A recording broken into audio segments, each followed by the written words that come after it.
So you clicked on this video because you want to build muscle, right? So I'm going to teach you how to do that. But before I get to that, let me tell you about myself. Let me tell you how I got to where I am today. So my name is Aiden. I'm 18. And around when I was 17, that's when I first started getting into working out and stuff like that. So I was searching up like YouTube videos on how to get abs in 30 days and stuff like that, like stupid videos like that. You should skip that phase. That's a stupid phase to go through. I know it's hard to get into the gym when you're new, but you just have to go in there and just get used to it. That's all I have to say about that. Just get into the gym, do your workout. Nobody's looking at you, bro. Nobody's looking at you. You just need to get it done. And so yeah, basically I got into the gym around 17 when my dad basically came to me and said, son, you want to go to the gym? Because he saw me doing push-ups in my room. So I said, sure. I went to the gym and I saw a bunch of big dudes, just big guys. I was like, how the hell? They probably were on steroids, but it doesn't matter. But yeah, so around 17, I first got into the gym. And then I went off to college about a month later. And my roommate, he actually helped me get into the gym consistently. He showed me workouts. He showed me push-pull legs. He told me about protein, like how much protein you need to gain muscle, all stuff like that. He showed me. And yeah, so basically here I am today. I'm 18. A year later, I've made a lot of progress in the gym. I've recently benched 225 pounds about a month ago. And I actually did 225 pounds on the day of my 1-year anniversary of going to the gym, which is pretty neat. So that's all I have to say about that. And ever since around, I believe June, I've been going to the gym consistently for a year, and you can see my results. So I'm gonna get into the first step to building a great physique. So step 1 is consistency. This is the most important factor in terms of gains. You want to be consistent as possible when you get into the gym. So I have notes here. So what I've wrote is you need to be consistent with your diet, your sleep, your workout time, and your split. So meaning your split is basically what days you're gonna, how do I say this? What muscles you're gonna hit on what day. So PPL is push-pull legs. So you do push movements on, let's say day 1, pull movements on day 2, and you hit your legs on day 3. Personally, I don't like push-pull legs. I have my own split, which I'll show you here. So you can follow this split if you like. The next thing we're gonna talk about is getting consistent sleep. So to get consistent sleep, it's a little bit hard, especially if you work a job, like full-time or even part-time. When I was in college, I worked. Well, I'm still in college, but when I was there, I worked and I didn't get home till about 11:30 most nights. And it was harder to go to sleep earlier. So I didn't go to the gym in the morning, but I'm gonna start doing that. I'm gonna start consistently getting up in the morning around 7:30 and going to bed probably at midnight. You need about 7 to 8 hours of sleep. And we're gonna get into sleep more in 1 second, but I wanna tell you about also your diet. You need to be very, I don't wanna say like strict about your diet, but you wanna be aware of what you're eating and what it does to your body, basically. And we're also gonna get into diet. That's gonna be step 2, but let's get into step 1 for now.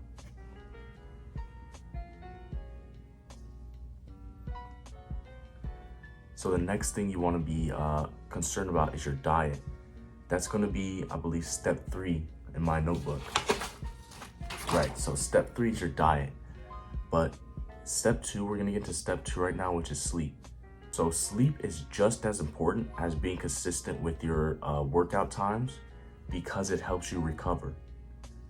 So you need a sleep routine, which is about 7 to 8 hours. I prefer 7.5 hours because you get your sleep cycles are basically an hour and a half. So if I get 7.5 hours, that's basically correlates with my sleep cycles.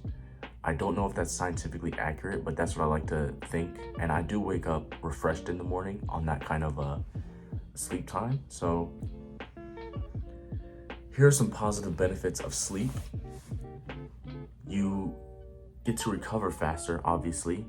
You feel more refreshed, and your brain fog goes away. I know people who have brain fog, they don't think properly in the morning, or they get up like groggy and stuff. That comes from lack of sleep, or that can also come from you waking up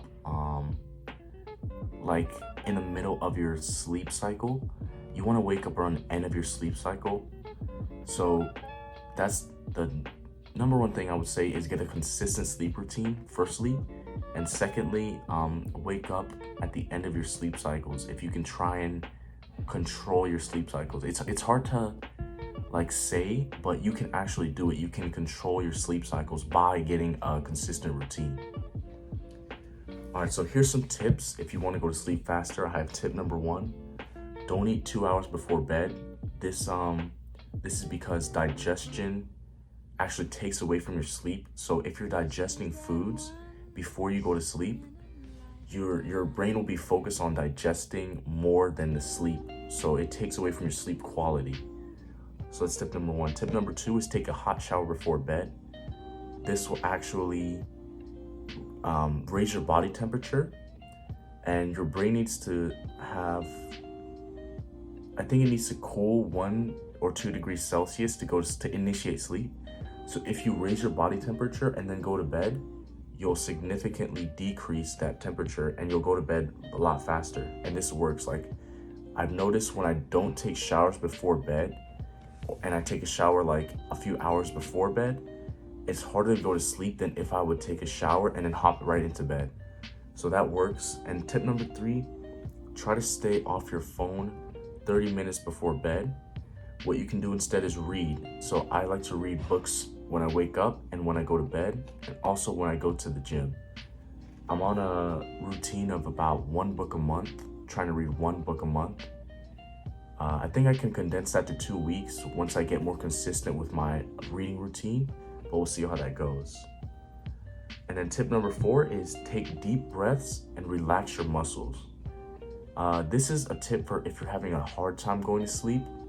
This works for me. Most of the time I notice when I take deep breaths, I go to sleep about 5 to 10 minutes after that if I'm having a hard time sleeping. So that works for me. And number 5, 1, 2, 3, 4, 5, right, is to sleep in a pitch black room. So you want to sleep in a room that you can't see a single thing.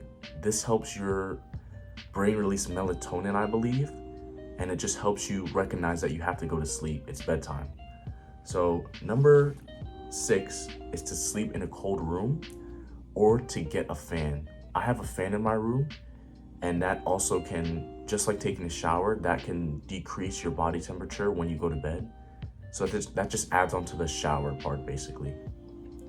And then, like I said, you need a consistent sleep routine, and this also leads to higher testosterone in men. So if you want, first of all, muscles, you need testosterone, obviously, right? And sleep will help you help you optimize your testosterone. So you need to sleep. You need to sleep above everything else except being consistent. But you should also have consistent sleep. So I guess step 1 and step 2 correlate, as in you need a consistent sleep schedule and you need a consistent workout time. And so we'll move into step 3 now. So step 3 is your diet. You need to optimize your diet for testosterone. That's basically what I've summed up my notes to, is you need to optimize testosterone. And the 3 things that can help you optimize testosterone is consistency in the gym, consistency with your sleep, and consistency with your diet. Those are the 3 steps you need to build a great physique. And let's get into diet. So you obviously need protein, you need vitamins, quality food to build muscle. So I'm gonna give you a list of foods that are good for testosterone and are good for building muscle. So here I have 4 eggs a day. I'm not gonna give you the science on this right now. I just know that they've done the research and these foods are proven to increase testosterone. So 4 eggs a day, steak, nuts/pumpkin seeds, vitamins like vitamin D, C, and zinc. Tuna is high in vitamin D. Spinach is also high in vitamin D. And also you need your fruits and vegetables for those minerals. And also, you need to avoid estrogenic foods. Milk is actually estrogenic. It's from the hormones in the mother's milk. It's basically estrogenic material, which means I think it hinders the production of testosterone or something like that. So you want to avoid these foods here. Milk, soy oil, canola oil, sunflower oil, I think it's rapeseed or grapeseed oil, and also corn oils. Those oils are estrogenic, and you want to read the ingredients on the foods you eat. That's what I started doing recently, is like turning around the bottle and reading the ingredients. And it's crazy because most of the things in the supermarket have like soybean oil or canola oil, and it's extremely hard to avoid these foods. But if you do this diet, like 4 eggs a day, steak, you can cook your own food and avoid these like oils and it's like estrogenic stuff. So that's step number 3, which is diet. And also, if you want to build muscle, you have to go on a bulk. You don't have to. You can have newbie gains, which is basically like around 6 months to a year. You get gains from like just lifting. You don't really have to know about diet and testosterone. You can just lift, and you'll get muscle. But after that newbie gain period, you need to start bulking. Bulking means eating a surplus of calories. So let's say your maintenance calories is like 2,500 calories, which is around the normal daily like calorie maintenance level. You have to eat around 3,000 to get a 500 calorie surplus. And if you eat 3,000 calories a day, you will gain a pound a week, because 35 calories is roughly equals to a pound of body weight. So that's what you need to do to gain a pound of weight, is eat more food. That's it, eat more food. But you don't want to eat like crap food like McDonald's, because again, it has stuff like estrogenic oils and stuff like that. So you want to eat clean calories, but also be in a surplus. So those are my 3 steps that got me from skinny to jacked in a year, basically.